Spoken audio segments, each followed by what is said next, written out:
আজকে শেয়ার করছি চিংড়ি ভাপা। খুব সহজ একটি রেসিপি। গ্যাসও ধরাবো না, মাইক্রোওভেনে করব, চটজলদি হয়ে যায়। বাড়িতে অতিথি এলে 5 মিনিটেই এই চিংড়ি ভাপা তৈরি করে নেওয়া যায়, বা নিজেদের জন্য ভাত বেড়েও এটা করা যায়। দেখো আমি কিভাবে করছি, একদম চটজলদি।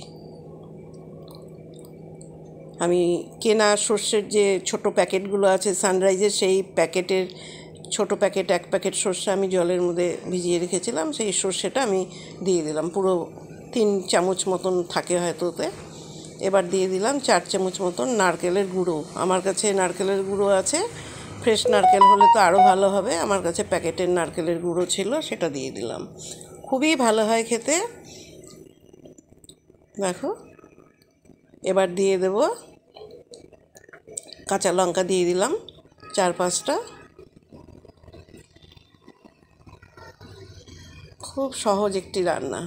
পরিমাণ মতো নুন দিয়ে দিলাম, হলুদের গুঁড়ো দিয়ে দিলাম, দিয়ে একটু ভালো করে মেখে নিচ্ছি। এত তাড়াতাড়ি হয়ে যায়, না ভাজতে হবে না কিছু, কোনো অসুবিধা নেই। দিয়ে দিচ্ছি 3 চামচ মতন কাঁচা সরষের তেল,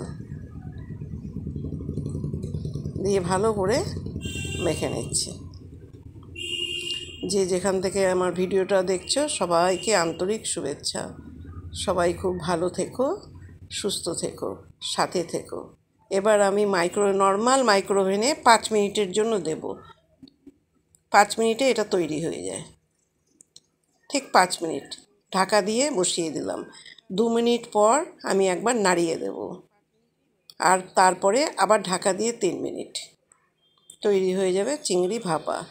এতে কোনো জল দেব না। দেখো, ভেতর থেকেই জল বেরোয়, কোনো জলও আমি কিন্তু দেইনি। যা এতে চিংড়িতে যা ছিল, সর্ষের গুঁড়োতে যেভাবে জল দিয়ে আমি গুলিয়ে রেখেছিলাম, ঠিক সেটাই। আর এত সুন্দর হয় খেতে, আর এত চটজলদি হয়, সে বলার না। তৈরি হয়ে গেল চিংড়ি ভাপা। একবার বানিয়ে সবাই খাও, কমেন্ট করে আমাকে জানিও কেমন লাগলো।